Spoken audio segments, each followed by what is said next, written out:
Dice el apóstol Pablo, a mí me gusta el apóstol Pablo porque no era un predicador cualquiera, sino que fue el hombre fuera de Jesús, que yo veo que todo lo que dijo lo vivió. ¿Saben? No es lo mismo cualquiera. Hay mucha gente que nos puede impresionar con su predicación, especialmente en este tiempo que hay muy buenos expositores, y admiramos expositores que no conocemos su vida, pues lo admiramos porque predican bien. Pero el secreto de esto no está en el predicar, está en que tu vida vaya acorde a tu predicación. El mensaje ni siquiera es lo que Jesús decía, y podemos pensar que sí. El mensaje no es lo que Jesús decía. ¿Y cómo sabemos que no es lo que Jesús decía? Porque todos tienen una interpretación distinta. Hasta sectas se han abierto con lo que Jesús decía. El mensaje no era lo que Jesús decía, el mensaje era Jesús. Él dice: el que me recibe a mí como Señor y Salvador. El mensaje era su vida. Por eso dice el verbo, lo que él decía, se hizo ¿qué? Carne, y habitó, y entró. Por eso no te dejes impresionar por lo que yo digo, por lo que dice mucha gente. Tienes que ver una vida detrás de la palabra. Ver una vida, y una vida que sea como el apóstol Pablo. Pablo decía esto: lo que debe identificar la vida de un cristiano, de un verdadero predicador, de un verdadero líder, de un verdadero apóstol, no es que él diga que es apóstol, serán las cicatrices. Aleluya. Cuando uno es líder, cuando uno se para de frente por alguien, va a recibir golpes. Eso identificó al apóstol Pablo. Yo creo que si viéramos al apóstol Pablo hoy, no era un personaje muy atractivo ni muy bonito. Estaba lleno de cicatrices. Una, que era calvo, si usted no lo sabía, era bien parecido, entonces por eso yo me recorté así. Quizás fuera de Jesús, los dos hombres más ungidos en la Biblia, Eliseo y Pablo, tenían algo en común: los dos eran calvos. Y lo dice la Biblia.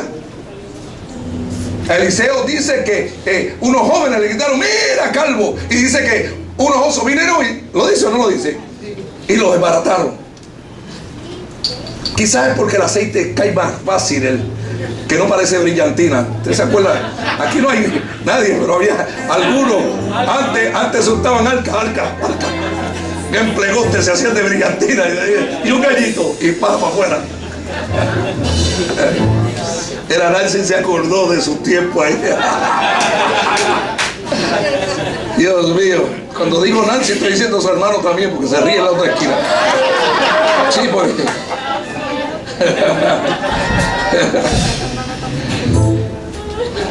Pablo, por eso me gusta Pablo, porque vivió, su vida marcó, su vida fue puesta, pasó en la cárcel, pasó las penalidades que dice la Biblia por el evangelio, fue dado por muerto, náufrago, fue criticado, golpeado por los mismos de adentro, pero nunca cesó. ¿Por qué no cesó? Yo le voy a decir algo aquí. Mira lo que dice esta palabra. Dice: según el glorioso evangelio de Dios bendito, que a mí me ha sido encomendado. Fíjate lo que dice: yo no fui para esto, yo no vengo a buscarme gloria, esto a mí me fue asignado. Vamos a poner otra palabra, encomendado. Me asignaron a esto. Yo no me asigné yo mismo, yo no me llamé, yo no me hice llamar apóstol, yo no me hice llamar pastor, yo no me hice llamar ministro. A mí me encomendaron este trabajo, dice. ¿Aló? Me lo encomendaron. Y doy gracias, dice el 12, al que me fortaleció. Y enseguida dice el nombre de quién fue: Cristo Jesús. Y dice: nuestro Señor. Yo te voy a decir una cosa: este es un evangelio de gracia. Dice: predícalo por gracia, un evangelio de gracia. El que está agradecido nunca se irá en contra de la persona de que está agradecido. Nunca. Tú sabes lo que te hace a ti no apartarte de Jesús, el agradecimiento que tú tengas de lo que hizo Jesús. Amén. Si uno vive agradecido, jamás se va a apartar de Dios. No quiere decir que no va a fallar, pero jamás se va a apartar. Porque ¿a dónde voy a ir? Porque estás agradecido por lo que Él hizo por ti. El evangelio es un evangelio de gracia.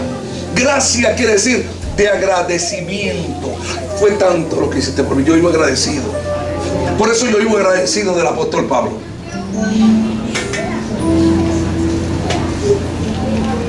Pues vivo agradecido de la gente que me ha ayudado. Vivo agradecido del pastor Gabriel Álvarez, porque es un hijo, un amigo. Vivo agradecido de mucha gente que me he encontrado en la vida y doy gracias por ello. Porque el símbolo del cristianismo más grande sigue siendo el agradecimiento. Amén. Porque este evangelio es por gracia. Y la palabra gracia es una palabra eterna. Gracias. Gracias te doy por todo. Gracias simboliza el número 5. Todo lo que hizo Jesús lo hizo por gracia. Gracia, por gracia. En 5 días hizo todo en la tierra. Y al sexto hizo el hombre. 5 heridas tenía Jesús. Una en una mano, otra en otra, una en el costado, una en cada pie. 5 es el número de gracia. Gracias te doy por lo que hiciste. Gracias.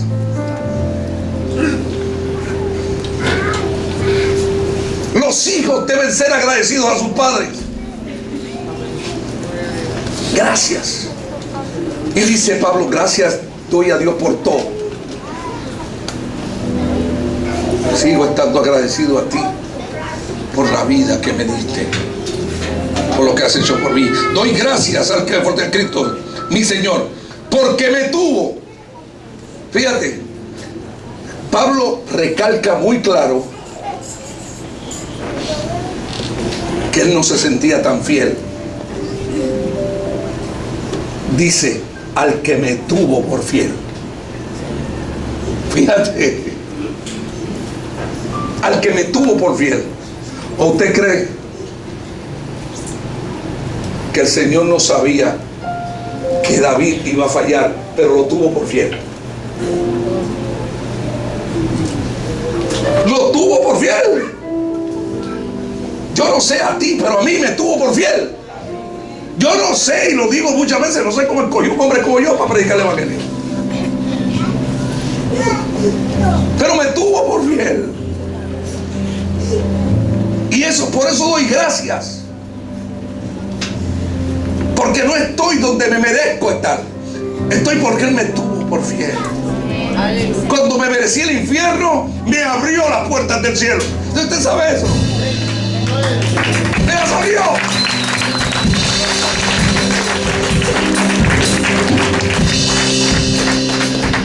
Me tuvo por fiel, poniéndome en el ministerio. El ministerio es muy delicado, porque el ministerio es un puesto gubernamental. Ministerio de Defensa, el Ministerio de Educación, el Ministerio de esto. El ministerio es algo que tenemos que ser muy cuidados, porque tenemos que responderle al que nos llamó y al que nos da la fuerza y al que nos asignó. El ministerio no es para ti.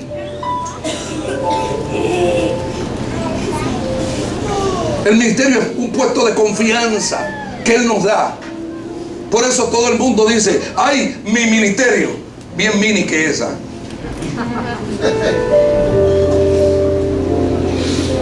Porque sigue siendo Él el que nos ha tomado por fiel.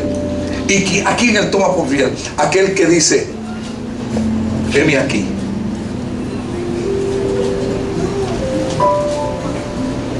Aquel que tiene un espíritu de dar su vida por los demás. Lo que hablamos el domingo del sacerdote. El sacerdote es un asignado a dar la vida por otro.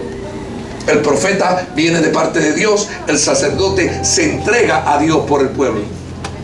A eso estamos llamados en el ministerio. Si no hay alguien porque te he entregado, Te entregas. Te entregas. Pero hay algo en el ministerio que es la espina dorsal del ministerio. Porque el ministerio necesita una espina dorsal. Y la espina dorsal del ministerio es la dedicación que le tengas y la disciplina que tengas. En el ministerio hay que tener dedicación y disciplina. Porque dice, el ser discípulo quiere decir, los disciplinados fueron llamados cristianos. Hay que tener disciplina. Por eso necesitamos maestros para que nos enseñen a tener disciplina. Por eso necesitamos padres para que nos enseñen. Dios dice que al que toma por hijo, ¿qué hace? Lo disciplina, ¿verdad? Al que toma. Y fíjate, el hijo no toma al padre, el padre toma al hijo. Usted no sabe cuando su hijo nació, su hijo no sabía que usted era su padre, pero usted sí sabía que era su hijo. ¿Aló? Hay gente descubriendo la paternidad ahora. Descubriéndola.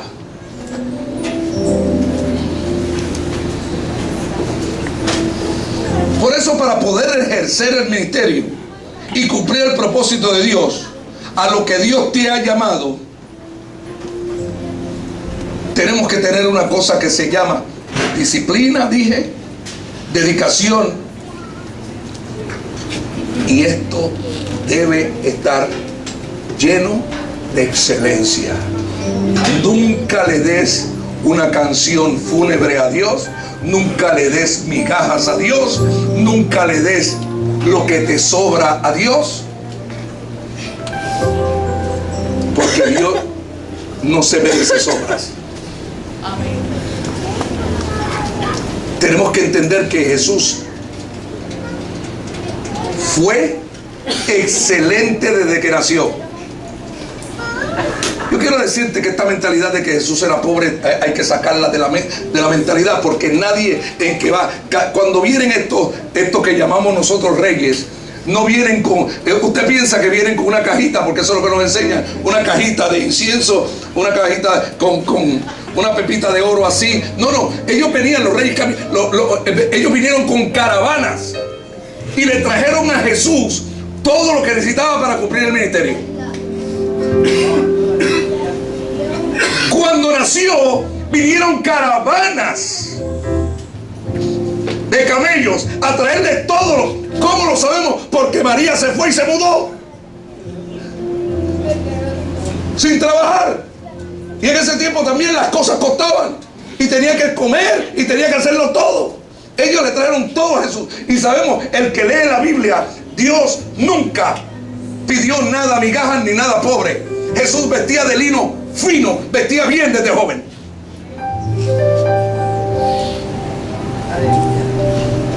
Era pobre. ¿Y cómo tenía un tesorero llamado Judas? Yo no conozco a nadie pobre que tenga un tesorero personal, ¿ah?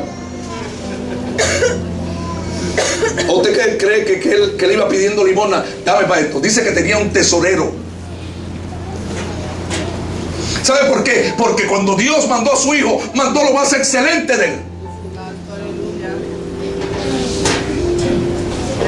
El nacimiento fue humilde, pero su vida vino destinada con un propósito, y de acuerdo al propósito, Dios suplió para el propósito. Amén.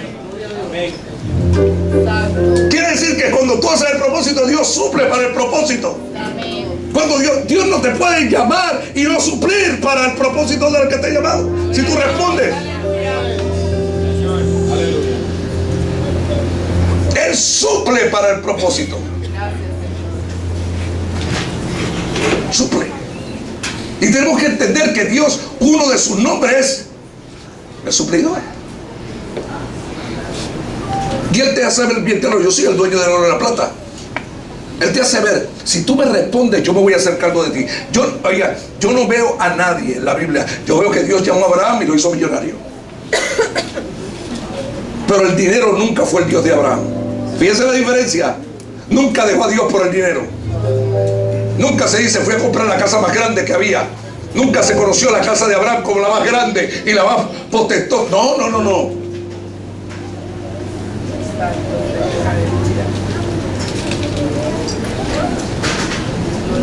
Abraham se conocía como un hombre humilde,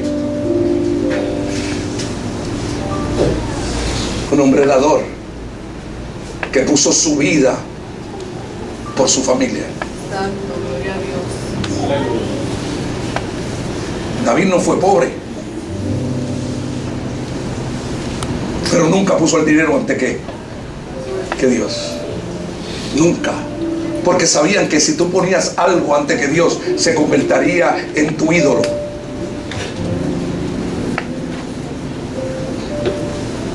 En el ministerio, por eso dice que el que esté en el ministerio muchas veces tiene que salir de los negocios de la vida. Que no nos desenfoquemos del propósito divino que tenemos que hacer. El que no está dispuesto a vivir por fe en algún tiempo, no podrá vivir por gracia. Santo, aleluya.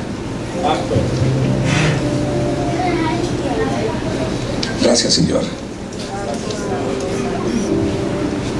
El evangelio ha sido encomendado, que quiere decir, Dios tuvo una confianza contigo y conmigo para hacer algo. Te lo confió. Le confió el evangelio a los hombres. Dios pudo haber enviado a los ángeles fieles que tenía allá arriba para conquistar la tierra, pero no, nos los confió a nosotros. Es más, no vamos a decir que nos confió esto.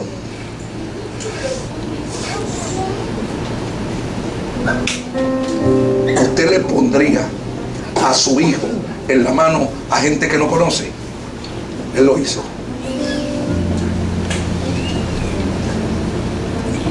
Sino que puso a su hijo y lo dio por ladrones, por adúlteros, por violadores, por todos.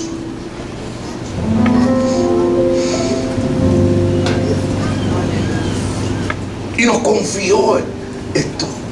Nos confió a su parte más delicada. Confió que nosotros fuéramos la casa y el templo del Espíritu Santo. ¿Cómo es posible que nos encomiende y nos confíe aquí dentro al Espíritu Santo? A lo más santo que existe en el universo. Te lo confío a ti. A ti, a ti, a ti. Por eso tenemos que tener mucho cuidado donde llevamos al Espíritu Santo. Para que no se contriste. Contristarse no quiere decir que se vaya, sino que se va a una esquina. Se va a una esquina triste. ¿Por qué me trajiste aquí? ¿No te das cuenta que me cargas? Carga lo más delicado del cielo. Tú lo cargas.